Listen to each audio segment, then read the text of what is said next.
À Port-au-Prince, la tension est montée d'un cran depuis hier. Des affrontements ont éclaté entre les forces de l'ordre et des manifestants opposés à Jovenel Moïse. Pourtant, ce matin, le Premier ministre avait appelé au dialogue. Il y a un appel au calme. Je ne suis pas violent et je n'aime pas la violence, affirme-t-il, tout en invitant l'opposition à participer aux prochaines élections s'ils veulent prendre le pouvoir.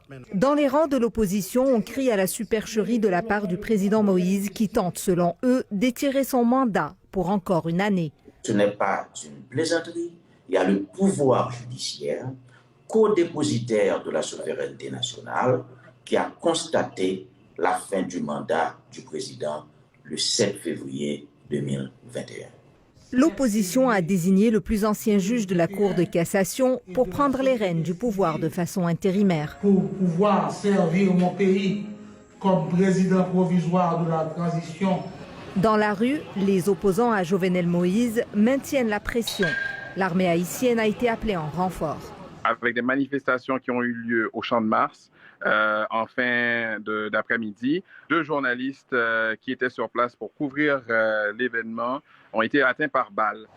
À Montréal, Catherine Buteau suit la situation avec beaucoup d'inquiétude. Ses parents et sa tante ont été arrêtés par les forces de sécurité. Ma mère est une professionnelle, c'est un médecin chirurgien. Mon père est aussi un professionnel agronome qui a travaillé pendant des années au service de l'État. Ma tante est un cadre important de la police nationale en Haïti et ils sont tous les 3 connus pour leur intégrité.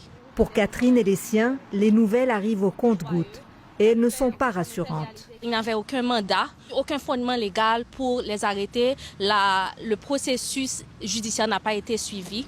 Ils ont été pris de chez eux vers 2h ou 3h du matin. La situation politique et sécuritaire inquiète la communauté internationale. L'ONU demande aux partis de recourir à des moyens pacifiques pour sortir le pays de cette crise. Ici Yasmine Khayat, Radio-Canada, Montréal.